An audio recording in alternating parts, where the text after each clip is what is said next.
Venezuela set to return to a strict lockdown to curb the spread of the coronavirus. Hundreds of thousands of students return to primary and middle schools in the Chinese capital, Beijing, this Saturday. Lebanon's Prime Minister-designate toured blast-hit neighbourhoods near Beirut's port shortly after being appointed on Monday.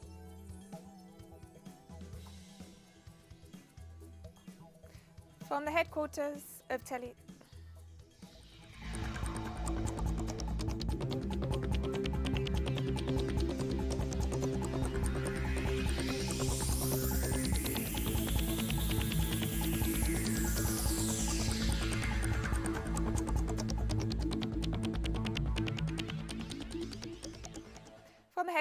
Telesur English in Havana, Cuba, this is from the south, and I'm Katrina Goss. And we begin in Venezuela, where President Nicolas Maduro announced that the country would return to a strict lockdown in an attempt to slow the spread of the novel coronavirus. President Maduro insisted on the importance of maintaining social distancing measures in order to cut the virus transmission chains. He also highlighted the effectiveness of the 7+7 method, which combines a week of flexibilization to reactivate economic activity, followed by a similar period of limits on mobility and the closure of most businesses and entities, except essential sectors linked to the food, healthcare and industrial fields. Venezuela reported 922 new cases of COVID-19 on Sunday, taking a total number of confirmed cases to over 45,000. Meanwhile, COVID-19 has caused 381 deaths.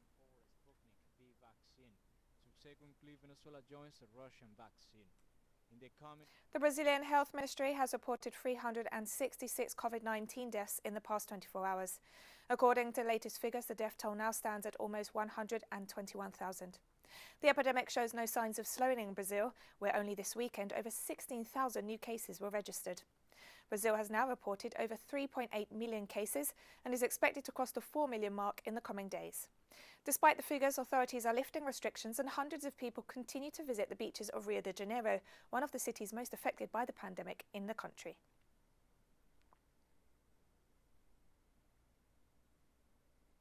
And the coronavirus pandemic continues to impact Peru, which has reported the second highest COVID-19 figures in South America, behind Brazil. The Ministry of Health reported over 7,000 new cases in the past 24 hours and 181 deaths, bringing the total number of confirmed cases to over 647,000, while the COVID-19 death toll stands at over 28,000. Meanwhile, a recent government-sponsored campaign has been widely rejected as it blames the spike in coronavirus cases on the population failing to observe social distancing and hygiene measures. Critics say that this argument seeks to distract from the responsibility of the state to ensure the adequate measures to protect public health. A total of 3 new COVID-19 cases were confirmed in Barbados on Sunday and have been isolated. Health authorities informed that 277 tests were conducted from Saturday, while 4 infected people were given the all-clear, having recovered from the virus. The new cases are a 33-year-old male visitor to the country and a 42-year-old Barbadian man who both entered the Barbados aboard a British Airways flight on August 25th and tested positive in the second test. The third case is a 24-year-old Barbadian female student who arrived on a Caribbean Airlines flight from the Bahamas via Jamaica.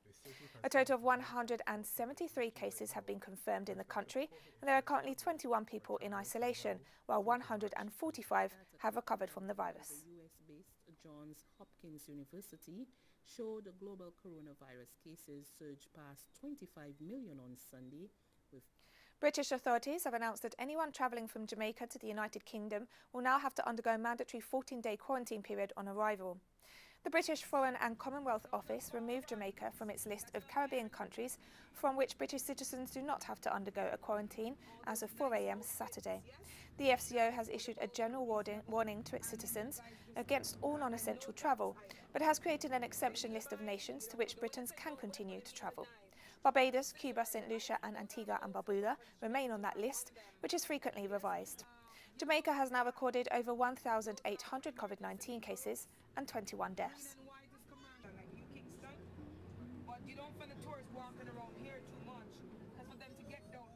And also in Jamaica, over 45,000 Election Day workers, police officers and military personnel are expected to go to the polls this Monday, 3 days before the rest of the population, in order to guarantee the electoral process of September 3rd. According to the Electoral Commission, members of the security forces will vote at the location closest to where they are based. The ballots will later be sorted and transferred to the respective returning officers to be counted on September 3rd, along with those of the rest of the population. As part of the measures adopted to prevent the spread of the coronavirus during the vote, inside the polling station, instead of the usual pencil attached to the voting booth and used by all electors, each elector will be given an individual pencil that is sanitised before and after use.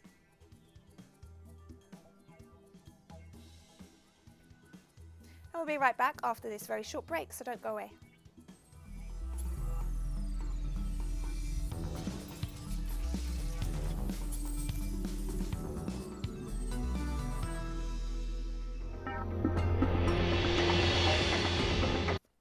Around 590,000 students returned to primary and middle schools in the Chinese capital Beijing this Saturday as part of a slow reopening of schools and universities.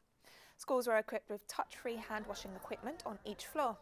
Constant hand-washing and temperature checks are some of the measures imposed to prevent COVID-19 infections. Social distancing, including through the use of lines on the floor spaced 1 metre apart, are also part of the changes put in place to remind students to observe the measures.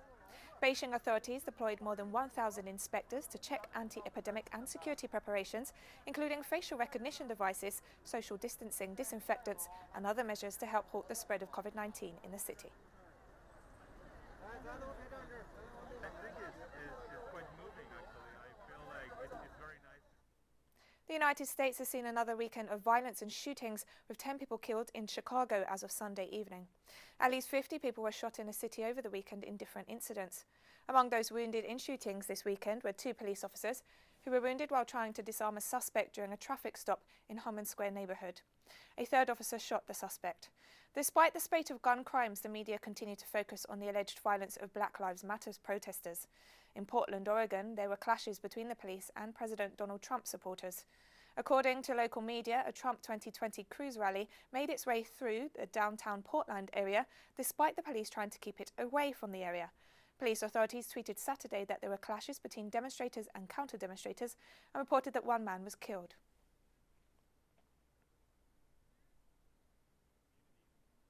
Meanwhile, President Donald Trump is still planning to visit the city of Kenosha, Wisconsin this week, after the Democratic state governor, Tony Evers, wrote him a letter urging him to reconsider as the city continues to see protests sparked by the police shooting of Jacob Blake. The White House Deputy Press Secretary noted that President Trump looks forward to visiting on Tuesday and helping this great city heal and rebuild, after the governor stressed in a public letter to the president that his presence would only hinder the city's healing and delay work to overcome division and move forward together. Not even a big force. We could clean out, as an example, Portland. And President Donald Trump continues to seek to politically benefit from the violence in the United States.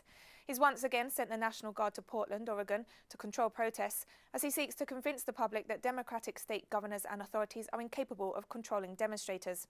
Meanwhile, Trump has not condemned the shooting of Jacob Blake and has never managed to bring himself to state that Black Lives Matter. Kenosha, it's been in very, very good shape. From the moment they set foot in that area, the sheriff's been great, the police commissioner, the police chief has been great. We've been working with all of them, but the governor let us do what we had to do, and we cleaned it out. We'll see what happens. We have to keep it going, but it's we won't have any problem. Argentina successfully launched an Earth observation satellite this Sunday from the US Cape Canaveral Air Force Station. The head of the Argentine mission, of 13 specialists, who arrived almost 2 months ago in Cape Canaveral to finalise the details of the launch, said that it was not easy to rearm the entire team working for this mission as a result of the coronavirus. A group of 50 Argentinian professionals are working on orbital positioning and deployment of the radar antennas from 3 points in Argentina, Cordoba, Bariloche and Buenos Aires. The SALCOM mission uses complex Earth observation technology, which represents a significant improvement over conventional optical sensors and was specially designed to detect soil moisture and obtain information on the Earth's surface in any weather condition and at any time of day.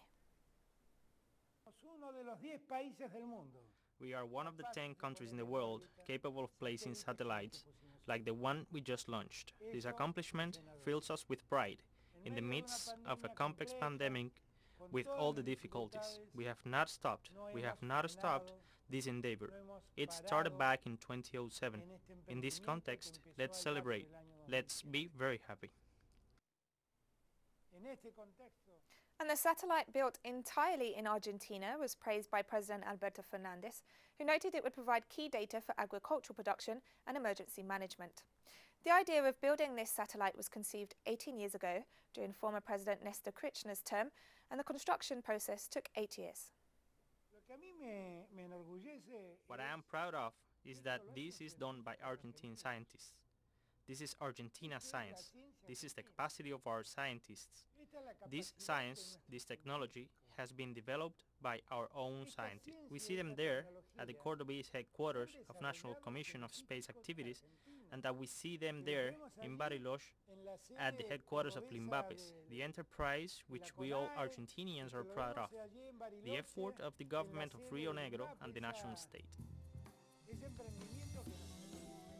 And we have more stories coming up after this final short break, so stay with us.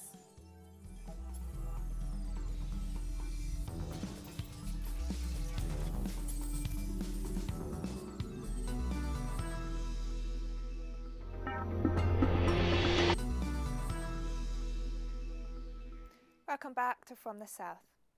Lebanon's Prime Minister-designate Mustafa Adib toured blast-hit neighbourhoods near Beirut's port shortly after being appointed on Monday. Lebanese leaders named Adib, who was serving as the country's ambassador to Germany, as the Prime Minister-designate on Sunday. In a televised speech after his nomination, he vowed to swiftly launch a reformist government and seek international financial assistance after the blasts in Beirut deepened a political and economic crisis. Adib will also enjoy the support of the biggest party in the country, which is headed by former Prime Minister Said Hariri.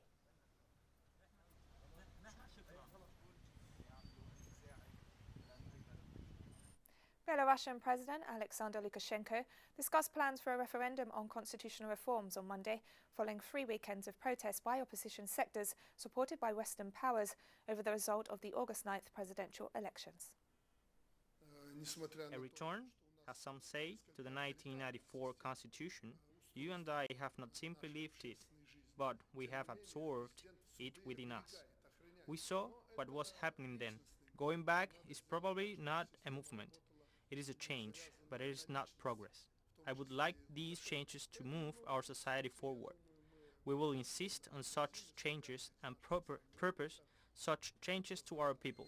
I am ready to discuss a whole series of questions with you, even if it is only a brief first examination, because at the Constitutional Court you are working on the draft constitution. Then we will propose this draft to the public for discussion, so that they can express their opinion, what they like and what they don't like.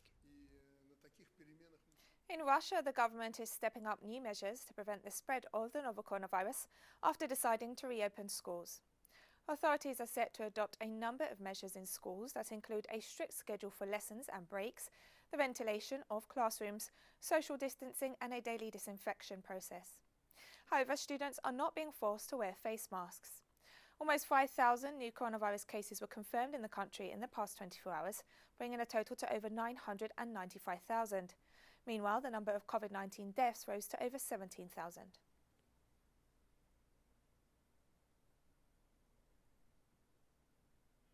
Sweden attracted worldwide attention earlier this year when it famously stayed open throughout the first months of the coronavirus pandemic, with authorities now holding out again, this time refusing to recommend the use of face masks. While most of the world has come to terms with covering their noses and mouths in crowded places, in Sweden people using public transport, shopping for food and going to school are maskless, with only a few covering up. Public health officials argue that masks are not effective enough at limiting the spread of the virus to warrant their mass use, insisting it's more important to respect social distancing and hand-washing recommendations. The country has reported over 84,000 cases and more than 5,000 COVID-19 deaths. New evidence coming out, which is a bit surprising. Seeing so many countries introducing it, you will see that some evaluation will be in place and maybe it will be coming. And then the situation will be more clear when and how face masks actually makes a difference, and they don't. So right now there is definitely no reason to introduce something like that. We keep following the evolution, both when it comes to the spread in Sweden and the evolution of the knowledge around what face masks actually do. Supporters of former President of the Ivory Coast, Laurent Gbagbo, who has been living in Belgium after being tried by the International Criminal Court, on Monday filed his candidacy for October's presidential election. The former president, who was freed conditionally after he was cleared in 2019 of crimes against humanity, had been barred by the country's Electoral Commission from running. The October 31st election in the world's leading producer of cocoa beans is set to be tense after years of political turbulence and civil war, and Gbagbo's return to national politics is highly sensitive. The country remains scarred by a conflict that erupted after the 2010 vote when Gbagbo refused to hand over power to current President Alassane Ouattara. Around 3,000 people lost their lives during the several months of violence that ensued.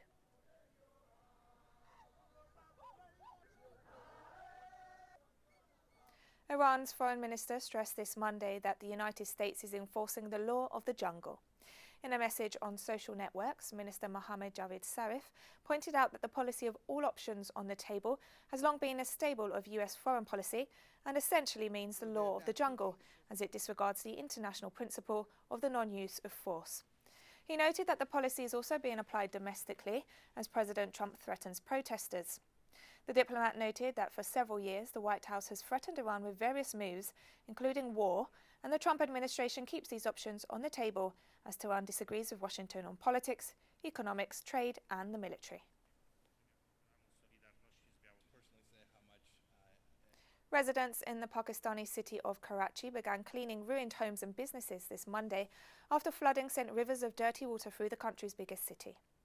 Successive days of storms have exposed the long-standing failures of Karachi's neglected and overwhelmed drainage system, and residents used a welcome break in the rain to vent their fury at what they see as gross mismanagement of municipal resources.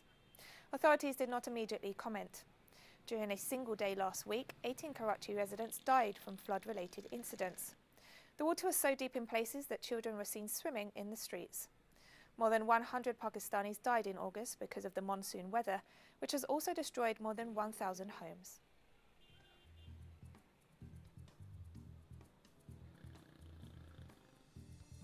And we've come to the end of this news brief, but remember you can find these and many other stories on our website at telesurenglish.net. You can also join us on social media, Facebook, Twitter and Instagram. For Telesur English, I'm Katrina Goss. Thank you for watching.